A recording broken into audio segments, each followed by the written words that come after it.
All leadership involves two things. It involves having a direction to go, so somewhere to lead, and it involves then bringing energy. So if you have no direction, you're not going anywhere. I mean, if you're not going somewhere, there is no leadership. So all leadership is about going somewhere. But you then also need energy. If there's no energy, you also are not going. So, what authentic leadership brings is the way in which we bring both direction and energy into a team or an organization or a company. In authentic leadership, the direction comes not just from the let's say the ego or the interest of just the leader, but the leader has a vision that is for the whole system. So one key difference in authentic leadership is that it is always coming from vision. Secondly, again, all leadership is about bringing energies, which is about influence. So leaders need to influence the people in the team, the organization. In authentic leadership, that influence comes as a function of inspiration from the presence and the person and personality of the leader, as opposed to something like, coercion, pressure, command, force. Or even reward. An authentic leader doesn't necessarily need to reward. So the authenticity comes, in fact, the basic definition of authenticity is an emotionally genuine, appropriate, significant, purposive, and responsible mode of human life. So emotionally appropriate, genuine, significant, and purposive. So if we put those things together, we see that authentic leadership is about being emotionally genuine. It's about being significant, purposive, and responsible. So the reason that people follow authentic leaders is because they see this is somebody who walks their talk. This is somebody who is going somewhere meaningful. This is somebody who we can trust. And perhaps the most important part of authentic leadership is that authentic leaders are able to generate a large amount of trust in people. If you're not authentic, you don't get trust. So I think these are some of the main differences. The opposite of authenticity is not necessarily. I mean, you could say it's inauthentic, and I would say that it's not so much that leaders are inauthentic, but I think authentic leadership really focuses on this sense of being, fully congruent and, walking your talk. And so especially then during, very difficult times, people have a strong trust.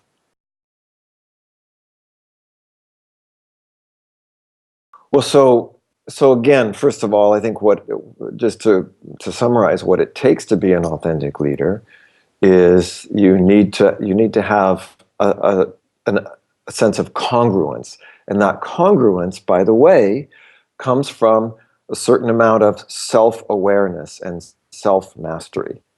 So first of all, authentic leaders are self-aware, because you can't be authentic if you don't know yourself, if you're not aware of yourself. Secondly, we said that authentic leaders have a vision for the whole system. That is, because they are serving, they're in service of the whole system. Their vision includes that.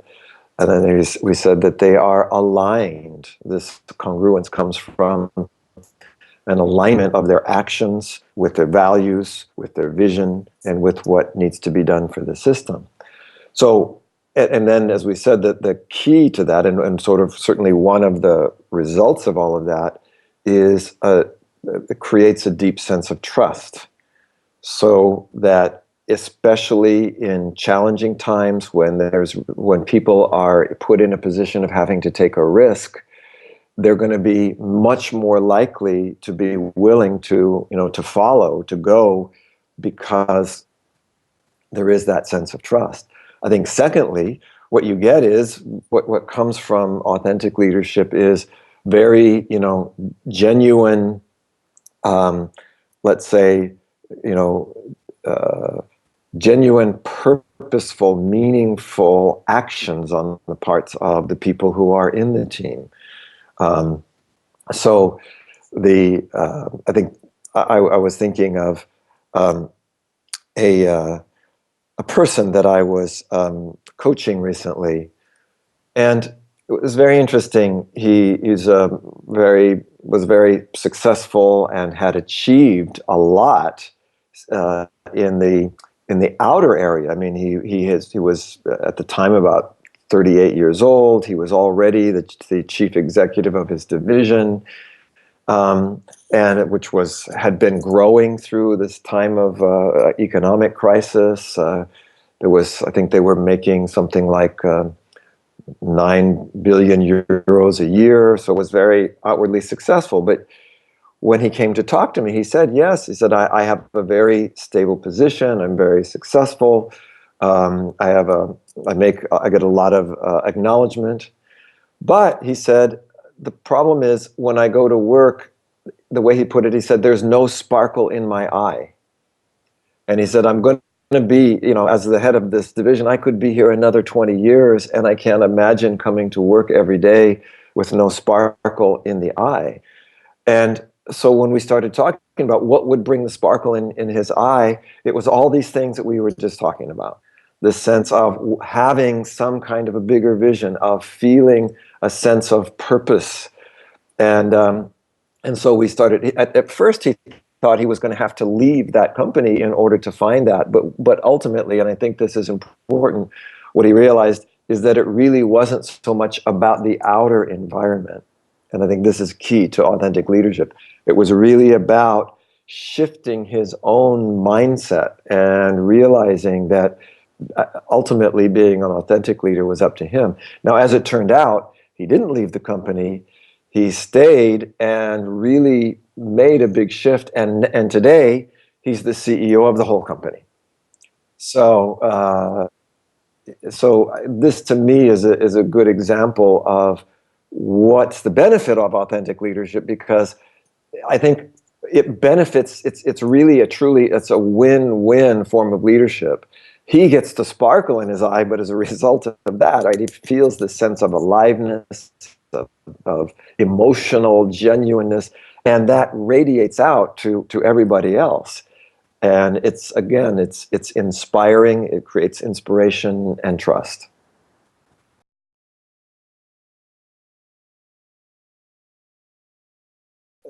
There is a relationship between what we would call authentic leadership and alpha leadership. And alpha leadership comes from a book that I wrote with two of my colleagues, where we were looking at what made truly successful leaders.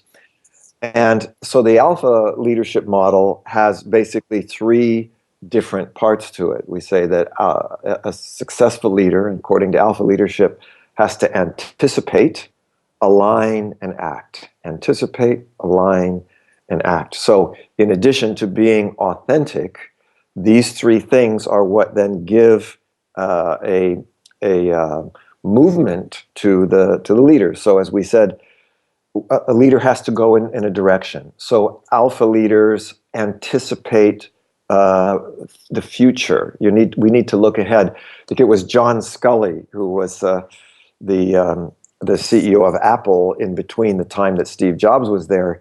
He realized and pointed out, he said, the future belongs to those who can see what's coming before it's obvious to everybody else. So this is the idea of anticipating. And in the alpha leadership model, we use the metaphor of the difference between bats and frogs. So both bats and frogs eat flying insects, right? But a frog sits and waits until the fly comes in, and it's very obvious. And in fact, for a frog to catch a fly, it has to be moving in a very certain way. A frog can starve to death in a box of flies if the flies don't move. bats have these ears, and they fly and they're looking for it. They look for their food. And now you might say, well, great, that's just two different strategies. But one of the most important things is that the average life of a frog is only 2 years. The average life of most bats is about 40 to 50 years. So this anticipating strategy is necessary for a much longer, sustainable lifespan. Then, when we talk about aligning, and aligning, of course, is very significant with respect to the authentic leadership, because aligning means that everybody is, you know, first focused on that same outcome, and they are everybody is acting in coordination. One of the things that we often use to talk about alignment is the difference between geese and canaries, right? Canaries are very beautiful, but they're all singing for their own attention. Geese have to travel long distances, sometimes many thousands of miles. And so for the geese to work as a team, they all have to have a common sense of direction. And the leader of the geese, the geese fly in a V. And the reason they fly that way is because when one goose flaps his wings, it makes a little bit of an updraft, right? The air. So if the one flies just right behind him, it's easier to fly because he's using the energy of the one in front of him. And actually, geese can fly almost twice as far when they fly as a group than if they fly by themselves.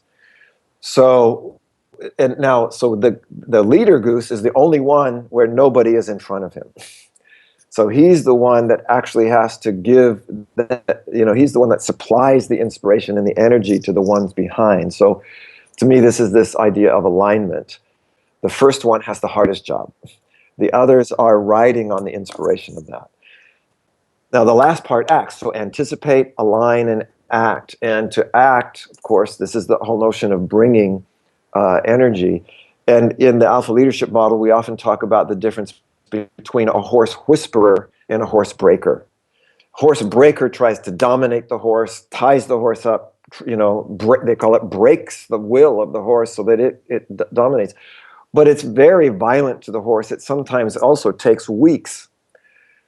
The horse whisperer is, interestingly, is much less violent, but actually much more effective and takes much less time because the horse whisperer understands the horse. The horse whisperer knows how to speak the horse's language. Actually, it can read the signals of the horse, and it gets the horse to, they call it join up and follow up. So they use, again, trust and this sense of a rapport and connection to reach action. And I think you see that in, a lot of the greatest leaders. People talk about somebody like Steve Jobs, that even though his personality was not particularly friendly, all the people that worked for him said, of course, I would always work for Steve Jobs again because it's inspirational. Even if he's not particularly the nicest person, he's completely authentic. They said, even if people didn't necessarily like his personality, everybody respected him. So you get, I think this is that sense of, and he said, basically he said, when I hire somebody to work for Apple, especially somebody senior, he said, obviously their competence is important. He said, but the real question is, do they fall in love with Apple? He says, if they fall in love with Apple, then I know everything will sort itself out. And I think this is that notion of, when we talk about the geese flying, it's that sense of really connecting with something bigger than we are as individuals. And yet we still stay an individual. And I think this is the whole notion of authentic leadership. You are fully committed, and yet you are, and you're fully present with all of yourself, but you're part of and committed to something bigger than yourself. So what we're going to be exploring in the program is both of those two things, right? So we could say alpha leadership is essentially authentic leadership in action, right? So anticipate, align, act. But without the authentic leadership, you become just a kind of, it could be a dictator, or just a, a commander. So I think that's the value of bringing both of these together. It really makes for very powerful, effective, and inspiring leadership.